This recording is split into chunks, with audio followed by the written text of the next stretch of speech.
భారీ వర్షంలోనూ విద్యుత్ సరఫరాను పునరుద్ధరించడంలో ఆంధ్రప్రదేశ్ విద్యుత్ శాఖ D3 సిబ్బంది ఎంతో శ్రమపడ్డారు. శుక్రవారం కురిసిన భారీ వర్షాలకు చెట్టు కొమ్మ తెగి విద్యుత్ తీగ మీద పడి తెగిపోవడంతో ఆ ప్రాంతంలో భయానక వాతావరణం నెలకొంది. స్థానిక గొడారిగుంట దుర్గమ్మ తాడి సమీపాన జరిగిన ఈ విషయం తెలుసుకున్న సిబ్బంది హుటాహుటిన భారీ వర్షాన్ని సైతం లెక్క చేయకుండా విద్యుత్ సరఫరా పునరుద్ధరించడంలో సుమారు 2 గంటల పాటు శ్రమించారు.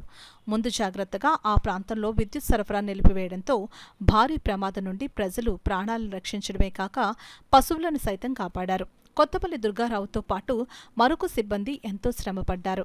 ఇటువంటి సమయంలో విద్యుత్తును పునరుద్ధరించడానికి అవసరమైన చర్యలు ఉన్నంత వరకు ఎప్పటికప్పుడు తీసుకోవాల్సిందిగా డివిజనల్ ఇంజనీర్ మరియు అసిస్టెంట్ ఇంజనీర్ విద్యుత్ అధికారులు తమకు ఆదేశాలు ఇచ్చారని, వారి ఆదేశాలు దృష్టిలో పెట్టుకుని ప్రజలకు ఇబ్బంది లేకుండా చూడడమే తమ కర్తవ్యమని అన్నారు.